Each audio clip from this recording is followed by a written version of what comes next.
Isang mapagpalang araw sa inyo guys. Ngayon, gagawa tayo ng chicken pastel o yung tinatawag na kalikit. Ito ay galing sa Mindanao kung saan isa sa mga traditional na pagkain ng mga kapatid natin na Muslim.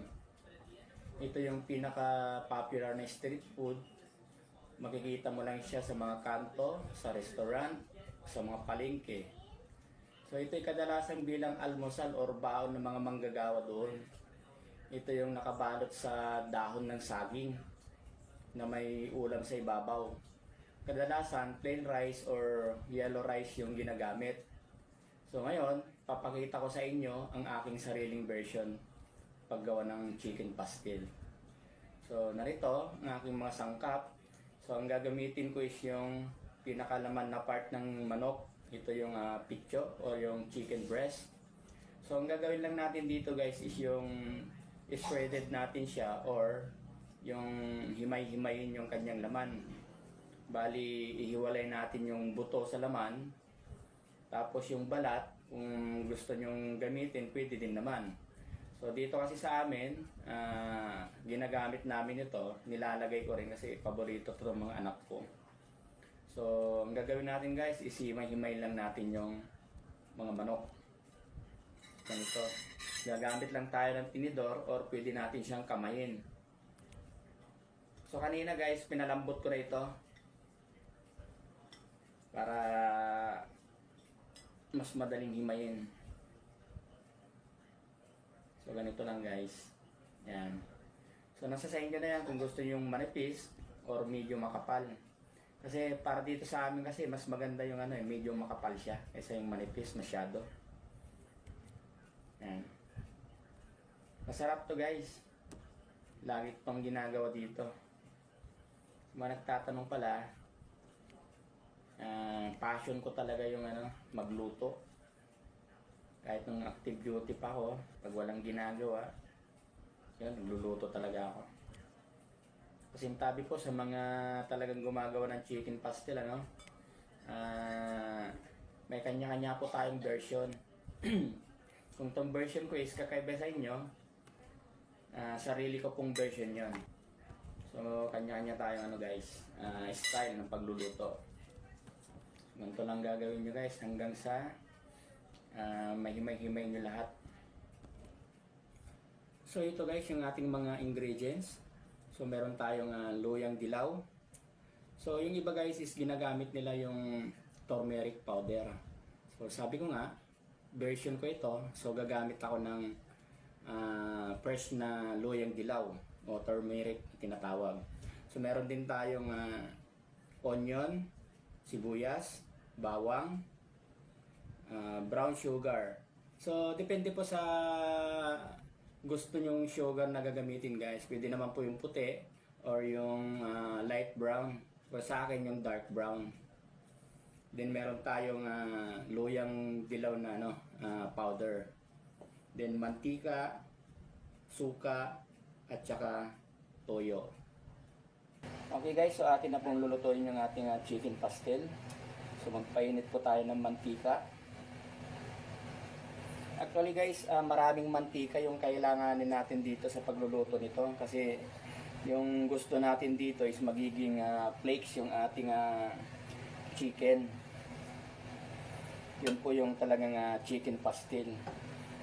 So mamaya makikita nyo guys, kakailanganin talaga natin ng maraming mantika. So una nating lalagay guys is yung bawang.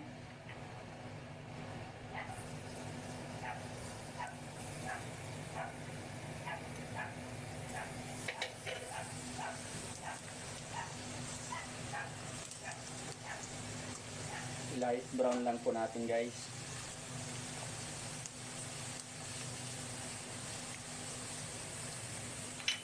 Then pag light brown na, sunod natin yung sibuyas. Isahin lang po natin guys hanggang sa maging aromatic siya. Pwede na natin ilagay yung ating unang twist. So ito po yung ating first na luyang dilaw. Yan. Ito guys, ginagamit lang po natin ito kasi iba yung aroma nito kaysa dun sa powder. So hanggang sa pakulayin natin yung mantika, magiging yellowish siya. So ayan, makikita nyo guys, oh, nagdidilaw na. So mamaya guys, tatanggalin din lang natin ito, luyang dilaw na to. Kasi ayaw ng mga bata. Yung kukunin lang natin dito is yung kulay at saka yung aroma niya. Iba kasi yung naibibigay nito kaysa dun sa powder na ginagamit. Pwede na natin ilagay yung kadikit natin o yung ating shredded na chicken.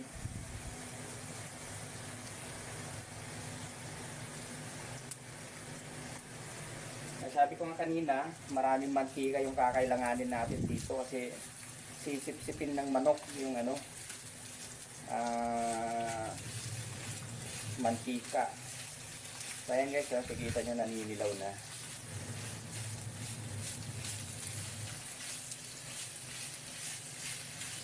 Design lang po natin guys na maayos hanggang sa lumutong yung ating chicken. So pag napansin natin na kulang na yung mantika, dagdagan lang natin. Kasi ang intention talaga natin is maging crispy yung ating chicken. Kaya sabi ko nga, maraming mantika yung gagamitin natin dyan. So tuloy lang po natin hanggang sa maging crispy yung ating chicken. So ayan guys, nakikita nyo medyo nagiging crispy na yung chicken natin. So dito tinanggal ko na pala yung luyang dilaw, yung unang twist natin kanina. Ayan guys, ang intention natin guys is magiging siya, crispy siya. So ito siya, medyo nagiging crispy na. So nakikita nyo guys, wala na siyang mantika. So talagang matakaw siya sa mantika. Kailangan na naman natin lagyan.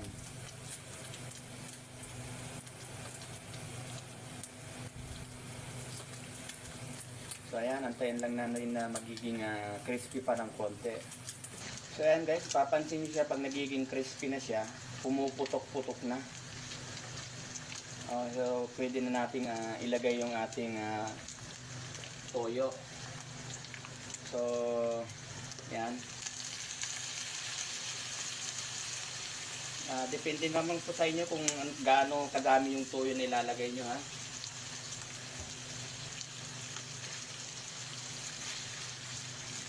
Sa hindi pa sanay, huwag nyong bibiglain.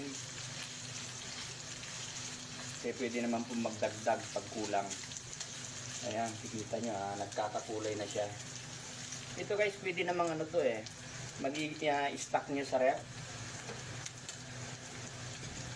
Ayun, ang ginagawa namin ini-stock namin sa ref ito para anytime na pag kailangan namin, gusto namin, meron. Hindi siya masisira kagad guys. Yan, medyo tosta natin ng konti. So ayan guys, nakuha na natin yung gusto natin na crispy ng ating chicken. So pwede na natin ilagay yung ating pangalawang twist. Ito naman yung ating turmeric powder. Ayan.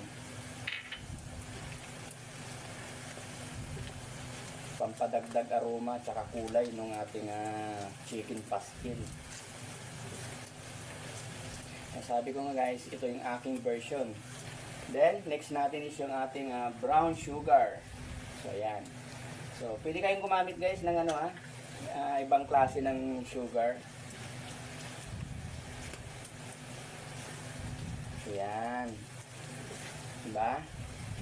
So, ito, pwede nyong gayahin ito. Pwede nyo lutuin din sa bahay nyo. Pang ulam, pang baon. Ganon.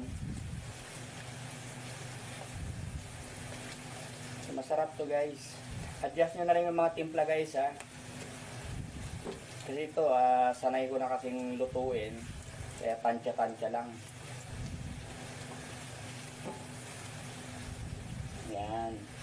Ang ganda na ng kulay guys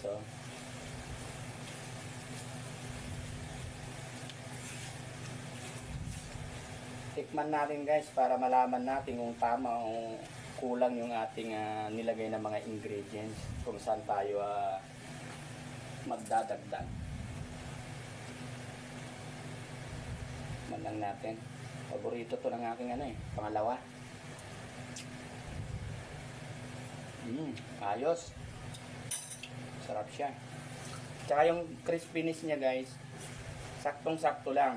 Huwag naman yung masyadong crispy. Depende na lang kung anong preference nyo. Then last, pwede na natin lagyan ng suka. Ito talaga yung magpapatagal dito. Para ma-preserve yung kanyang hindi siya mapanis. Splash of vinegar. Kung naman masyado marami. So mamaya guys, ating ipi-plating ito. Pwede na po yan guys. So ito na po guys yung ating finished product ng chicken pastil. So usually dapat nakabalot siya sa dahon ng saging. So hindi po available yung ating dahon ng saging. So plinating ko na lang po siya. Nilagay ko na rin dito sa plato. So kung nakikita nyo guys, gantong-ganto rin yung setup doon sa dahon ng saging. So ang ginamit kong kanin is yung plain rice. Pero usually yung iba gumagamit sila talaga ng turmeric rice, yung kulay dilaw na kanin. So turmeric lang po yun guys. So ayan, lalagyan lang nila ng ulam dito sa ibabaw. Yan, then babalutin nila ng dahon ng saging. Tapos may nilagang itlog sa ibabaw din. Then balot ng saging. So ito po guys, yung tinatawag na chicken pastil. So aking pong version na chicken pastil. Masarap to guys, sarap. Paborito po to ng aking mga anak. Okay, thank you for watching.